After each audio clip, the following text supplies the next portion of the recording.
अस्सलाम वालेकुम students. Khans academy में आपका खुशामदीद है। 9वीं जमात के इल्म रियाजी हिस्सा दुवम में हम सबक नंबर 7 मुहद्दिदी इल्म हंदसा सबक पढ़ रहे हैं। अब तक आपने जो बेसिक वीडियोस देख लिए हैं। चलिए आइए अब हम मशकी सेट 7.1 शुरू करने जा रहे हैं। आप अपनी दरसी किताब में सफ़ा नंबर 93 निकाल लीजिए।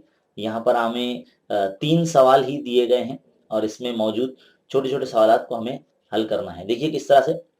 सबसे पहला सवाल क्या बोला गया है, दर्ज झेल नुकात उनके मुहद्दिदीन की बिना पर किस रुबा में या किस महवर पर आते हैं, ये लिखिए। है ना, हमें यहाँ पर इतने सारे पॉइंट्स दिए गए हैं, है ना, ये नुकात दिए गए हैं, सबके मुहद्दिद दिए गए हैं। अब आपने अगर रुबा की मालूमात हासिल की है हमारे पिछले वीडियो में, अगर पिछला वीडियो आपने बहुत अच्छे तरीके से देखा है तो ये आप बहुत जल्दी और अच्छे तरीके से हल कर लेंगे।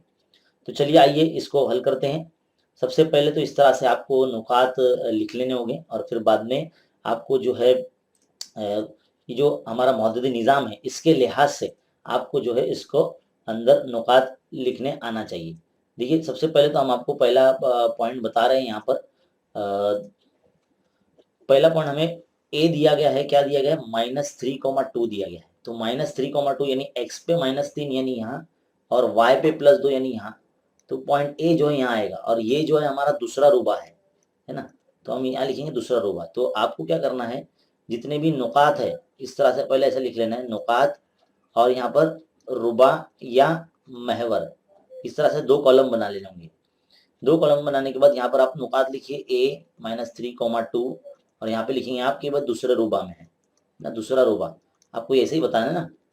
अब देखिए बी सेकंड पॉइंट क्या कहता है, -5, -2। अब दोनों माइनस में, और दोनों माइनस तीसरा रुबा होता है जिसमें x के नंबर भी माइनस में होते हैं और y के नंबर भी माइनस में होते हैं, तो ये तीसरा रुबा होता है। तो हम यहाँ जो b का पॉइंट इस तरह से लिखेंगे -5, -2, है ना। तो यहाँ लिखेंगे तीसरा रुबा। ये आपको समझाने के लिए हमने ये जो मुहद्दिदी निज़ाम यहाँ पर जो है बनाया है। इसके बाद देखिए के वाला पॉइंट क्या कहता है, 3.5, 1.5, 3.5, 1.5 दोनों प्लस में है। दोनों प्लस में मतलब पहला रुबा है, तो ये पहला रुबा में यहाँ पर आ जाएंगे। तो जो के पॉइंट है 3.5, 1.5 वो आ जाएगा पहला रुबा में। इस तरह से आपको पढ़ते हुए चेक करना है। उम्मीद है आपको समझ में आ रहा होगा, है ना। और पॉइंट डी क्या बोला गया है, 2,10। तो दोनों प्लस में 2,10 यानी यहाँ पर आएगा, है ना। 10 आगे भी आ सकता है इधर पे वाई मेवर पे। तो दोनों प्लस में इसलिए हम यहाँ लिखेंगे डी 2,10 जो है वो पहले रुबा में है, क्योंकि दोनों प्लस में इसके लिए पहले रुबा में है ना। तो डी पॉइंट हो जाने के बाद अब देखिए ई भी देखिए, अगर गौर से दोनों प्लस में है तो ई भी पहले रुबा में आएगा, है ना। यहाँ पे लिख लीजिए इस तरह से, पहले ई लिखे 37,25, है ना। वैसे अदर मौजूद निज़ाम पे इतने नुकात हम नहीं ले सकते हैं क्योंकि बहुत बड़ा पेज लगेगा उसके लिए। तो इसके लिए हम सिर्फ ये देख सकते हैं कि दोनों आदत प्लस में, इसलिए हम इसे बताएंगे कि भाई पहले रुबा में है ना। इसी तरह से अब आगे एफ पॉइंट देखिए आप, एफ में देखो एक प्लस में और एक माइनस में, यानी 15, -18, ये एफ पॉइंट है।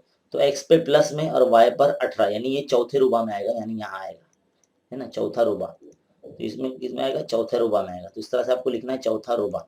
इसी तरह से आप चेक करेंगे जी को। तो अब हम आपको डायरेक्ट लिख के बताते हैं। जी वाला जो पॉइंट है इसमें भी देखो पहला नंबर प्लस है और दूसरा माइनस है, यानी ये भी चौथे रुबा में आएगा। तो आप इसके सामने चौथा रुबा, है ना, इसको चौथे रुबा में बताना है आपको।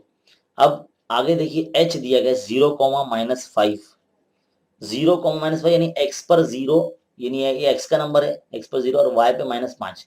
तो वाई पे -5 यानी नीचे की जानिब यहाँ पर आएगा इस तरह से, यहाँ पर। तो यानी ये वाई मेवर पर आएगा, यानी यहाँ आएगा वो पॉइंट जो आपको दिया गया है, एच वाला पॉइंट वो यहाँ आएगा। तो हम यहाँ ऐसा बताएंगे एच का जो पॉइंट है 0, -5 वो आएगा वाई मेवर पर, वाई मेवर पर। इसी तरह से अगला सवाल है आपका एम है 12,0। अब x पर 12, x पर 12 यानी देखो इस तरह से अगर आप इसे x मेवर को आगे बढ़ाते हैं तो 5, 6, 7, 8, 9, 10, 11, 12 ये पॉइंट भी ले सकते हैं। तो 12 आ रहा है और y का मौजूद यहाँ पर 0, यानी x मेवर पर आएगा। तो हम यहाँ लिखेंगे x मेवर पर। देखिए कोई भी नुक्ता जो दिया जाता है उसके जो मुहद्दिद दिए होते हैं, अगर उसमें दोनों में से कोई एक अगर 0 रहता है तो जिस मुहद्दिद की कीमत दी गई है वो उसी महवर पर आता है। तो ये आपको ध्यान में रखना होगा। अब n क्या बोला गया है 0,9, तो 0,9 यानी x पर 0, y पर प्लस में 9 यानी ऊपर की तरफ, तो ये y मैवर पर आएगा ना, y मैवर पर। इसी तरह से p जो दिया गया आपको क्या दिया गया 0,25, तो y मैवर का पॉइंट दिया गया 25, तो ये भी y मैवर पर आएगा है ना, x मैवर यहाँ पर 0 है इसका। इसी तरह से आपको पॉइंट q बोला गया है -7, -3। अब दोनों माइनस वाला रूबा कौन सा, ये वाला होता है तीसरा रूबा, तो यहाँ पे लिखेंगे तीसरा रूबा। तो हमारा बच्चों यहाँ पर सवाल नंबर जो 1 है ना मुकम्मल हो जाता है। तो इसका आप स्क्रीनशॉट ले सकते हैं या वीडियो को रुका कर लिख सकते हैं। तो यहाँ पर हमारा सवाल नंबर 1 जो है बच्चों मुकम्मल हो जाता है। उम्मीद है आपको बहुत अच्छे तरीके से समझ में आया होगा। चलिए बढ़ते हैं आप सवाल नंबर 2 की तरफ। तो बच्चों आइए अब सवाल नंबर 2 पढ़ते हैं। सवाल नंबर 2 में क्या बोला गया है कि दर्ज-ए-झेल नुकात किस रुबा में हो सकते हैं, ये बताना है।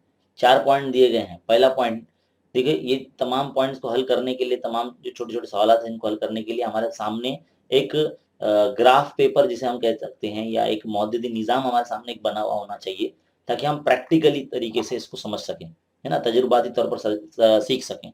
देखिए हमने इससे पहले भी आपको जो है इसके ताल्लुक से बेसिक वीडियो में बता दिया है। जिनके दोनों मौजूद मस्बत होते हैं वो कौन सा रुबा होता है ना, रुबा बताने बोला ना हमको। सवाल में क्या बोला है कि भाई रुबा बताइए।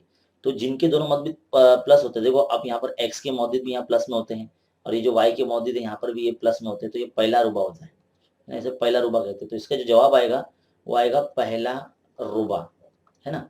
अब क्या बोला गया है कि जिनके दोनों मौजूद मनफी होते हैं, देखो यहाँ पर अगर आप देखेंगे ये यहाँ से जितने भी आदद है x मावर पर ये माइनस है और ये y मावर पर नीचे की जानिब ये भी माइनस है, तो ये माइनस कॉमा माइनस वाला रुबा है, इसे हम तीसरा रुबा कहते हैं, है ना।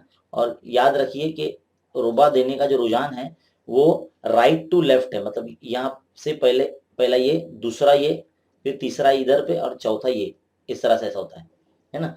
तो आपको ये ध्यान में रखना होगा। अब अगला सवाल जो है यहाँ पर हमने जो पढ़ा जिनके दोनों मौजूद मनफी होते हैं इसे हम तीसरा रुबा कहते हैं। यहाँ पर आपको तीसरा रुबा इस तरह से लिखना होगा, तीसरा रुबा। तीसरा पॉइंट क्या है, जिनके x मौजूद प्लस में और y मौजूद माइनस में। देखो यहाँ पर x मौजूद प्लस में होते हैं और ये जो y मौजूद होते हैं ये माइनस में होते हैं, तो ये जो होता है वो चौथा रुबा होता है ना। क्या होता है, चौथा रुबा। तो यहाँ पर हम लिखेंगे चौथा रुबा, इस तरह से लिखना है आपको, है ना। सवाल क्या आगे किताब में हल हो जाएगा ये। फिर इसके बाद है चौथा सवाल, जिनके x मौजूद मनफी और y मौजूद प्लस। देखिए यहाँ पर x के मौजूद जो है यहाँ पर मनफी में है और ये जो y के मौजूद है यहाँ पर ये मस्बत में है, तो ये कौन सा रुबा है, ये दूसरा रुबा है ना, दूसरा रुबा। तो हम यहाँ लिखेंगे दूसरा रुबा। तो सवाल नंबर 2 तो बच्चों यहीं खत्म हो जाता है। तो बेसिक मालूमात अगर आपको है तो बहुत ही जल्दी आप इसका आंसर निकाल लेंगे। तो बच्चों उम्मीद है सवाल नंबर 2 भी आपको समझ में आ गया होगा। चलिए बढ़ते हैं अगले सवाल की तरफ, सवाल नंबर 3। तो बच्चों अब सवाल नंबर 3 अब हम हल करने जा रहे हैं। क्या बोला गया सवाल नंबर 3 में, मस्तवी में एक ही मौददी निज़ाम मुतय्यन कीजिए और दर्ज झेल नुकात मुर्तसिम कीजिए। आपके सामने देखिए LMNPQR है ना, Q के बाद S है, T है, तो ये जितने भी नुकात है जिनके मुहद्दिदीन हमें दिए गए हैं इस मुहद्दिदी निज़ाम पर हमें मुर्तसिम करने हैं, है ना। तो हमने इससे पहले भी बेसिक वीडियो में आपको ऑलरेडी बता दिया है। तो चलिए अब प्रैक्टिस करते हैं, यही सवाल हल हो जाएगा। -2,4 है, x पर -2 देखो यहाँ आता है और +4 देखो यहाँ आता है, तो इन दोनों का जो पॉइंट होगा ये इधर होगा, तो पॉइंट L इस तरह से बनेगा। इसे हम इस तरह से जोड़ सकते हैं, ऐसे ऐसे ऐसे ना, डैश डैश मार्क लाइन से ऐसे जोड़कर बता सकते हैं। अगर आप स्केल से जोड़ेंगे तो बहुत अच्छे से होगा। फिर बाद में m जो है वो 5,6 है, दोनों प्लस में देखो 5,6। देखो 6 तो हमारा यहाँ पर फिलहाल अभी है नहीं, 5 तक ही है। y पर जो है ये y वाला पॉइंट है ना, ये वाला, तो ये 6 आएगा, तो हमारे यहाँ तो सिर्फ 5 ही है, तो ये 6 तक ऊपर तक आएगा। तो इसका जो है ना ये इस तरह से 5,6 मान लीजिए। अगर ये 6 पॉइंट यहाँ आता है तो हम इस तरह से ऐसे ऐसे ऐसे ऐसे, है ना, यहाँ तक ऐसा दे देंगे। और ये हमारी जो आखिरी लाइन है यहाँ से इस तरह से ऐसे ऐसे 5 पॉइंट तक ऐसा मान लीजिए एक उम्मीद जैसा बना रहे हैं। तो ये जो पॉइंट है हमारा पॉइंट M मिलेगा। इसके बाद है -3, -4 है, तो x पे -3 यानी इधर और -4 यानी इधर, है ना। तो ये जो पॉइंट है हमारा वो पॉइंट N होगा, उसको भी इस तरह से जोड़ लीजिए, इस तरह से ऐसे ऐसे ऐसे डैश डैश मार्क से, है ना। अच्छे से जोड़िए, थोड़ा टेढ़ा नहीं होना चाहिए। देखिए स्केल की वजह से जोड़ना, हमारे जैसे हाथ से नहीं जोड़ना, है ना। स्केल की वजह से जोड़ेंगे तो अच्छे से हो जाएगा। फिर इसके बाद पॉइंट पी है 2 -3, तो एक्स पर 2 और वाई पर -3, तो 2 -3 यानी इधर आएगा, ये पॉइंट पी हो जाएगा आपका, है ना। तो देखो एक्स पर इस तरह से ये वाला पॉइंट 2 जोड़ेंगे और यहाँ पे पॉइंट 3 इस तरह से, ये पॉइंट पी हो जाएगा आपका। इसी तरह से 6 -5, तो एक्स पर 6 तो है नहीं फिलहाल, हम इसको अगर मान लीजिए अगर आगे बढ़ाते इस तरह से, तो हमारा पॉइंट 6 यहाँ मिलेगा, तो एक्स पर 6 और वाई पर -5 यानी यहाँ तक आएगा। तो इस तरह से ऐसे ऐसे ऐसे डैश डैश मार्क से इधर जोड़ेंगे और 6 पर आके इस तरह से ऐसे रुक जाएंगे, है ना। यहाँ पर जो हमारा पॉइंट मिलेगा वो पॉइंट क्यू जो है यहाँ मिलेगा 6 -5। आप लिखते भी चलेंगे तो अच्छा रहेगा ये पॉइंट। फिर उसके बाद एस जो है आपको 7,0, तो एक्स पर 7 यानी अगर यहाँ पर मान लीजिए एक पॉइंट आता है यहाँ पर, जैसे अगर हम इसको थोड़ा सा मिटा लेते हैं और फिर इसको और थोड़ा सा इस तरह से यहाँ पर पॉइंट 7 दे देते हैं और इस तरह से आगे बढ़ा लेते हैं, तो 7,0 देखो एक्स पर 7 है और वाई पर 0 है, तो ये जो पॉइंट है वो यहीं आने वाला है, एक्स में वर्क आएगा, तो पॉइंट ऐसे यहीं रहेगा। इसी तरह से पॉइंट टी जो है दिया गया 0, -5, तो एक्स पे यहाँ 0 है और वाई पे -5 है, तो वाई पे -5 नीचे की जानी बात है, तो ये पॉइंट टी यहाँ आ जाएगा, तो ये पॉइंट टी जो है यहाँ आ जाएगा 0, -5। तो इस तरह से एक ही मौजूद निज़ाम पर तमाम जो पॉइंट्स है, नुकात है, हमने ले लिए हैं। बहुत ही सिंपल और बहुत ही आसान मश्क है, और ये सबक इतना आसान है कि एक बार अगर आपने देख लिया वीडियो तो आपको आसानी से आप हल कर सकेंगे। तो बहुत ही सिंपल है, आसान है। इस वीडियो में फिलहाल इतना ही। मश्क की सेट 7.1 यहाँ मुकम्मल होती है। ऐसे ही वीडियो देखते रहने के लिए हमारे चैनल पर बने रहिए और देखते रहे खान्स अकेडमी। इंशाल्लाह अगला जो वीडियो होगा आप उसके लिए हमारे चैनल को सब्सक्राइब कर लीजिए, बेल आइकन को दबाइए और ऑल नोटिफिकेशन पर क्लिक कीजिए। मिलते हैं अगले वीडियो में, तब तक के लिए शुक्रिया।